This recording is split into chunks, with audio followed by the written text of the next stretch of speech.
Listening activity number 5. You are going to hear a talk about the English policeman. As you listen, complete the notes below by writing no more than 3 words in the spaces provided. The English policeman has several nicknames, but the most frequently used are Copper and Bobby.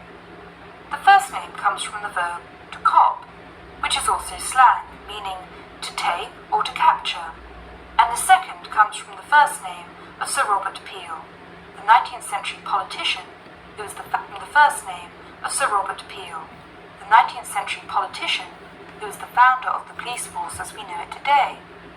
An early nickname for the policeman was Peeler, but this one has died out.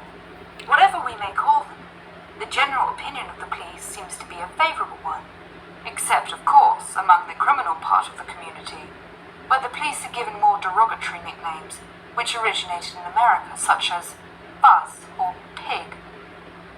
Visitors to England seem nearly always to be very impressed by the English police.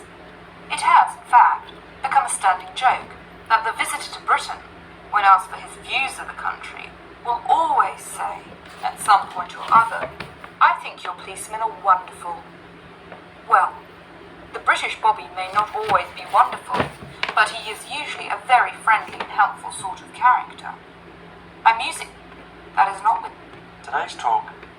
often thankless task, with courtesy and good humour, not.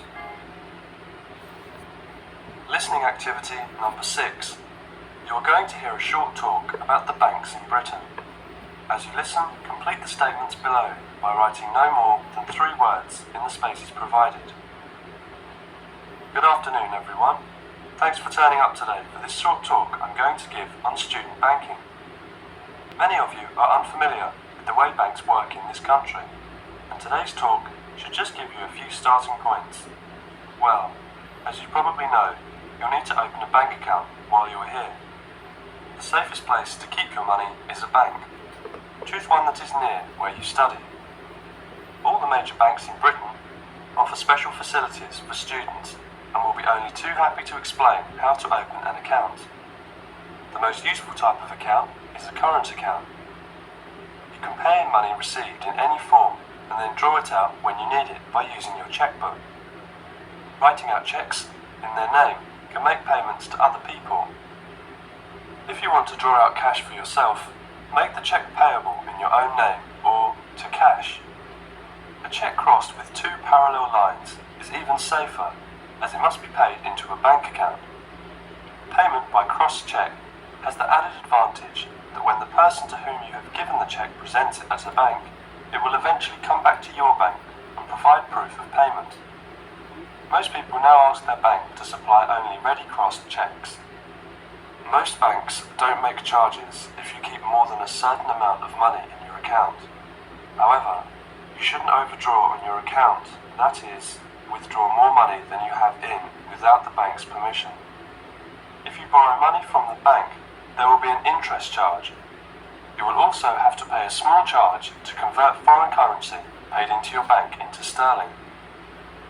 If you have more money than you need for month-to-month expenses, it is a good idea to open a deposit account for some of it.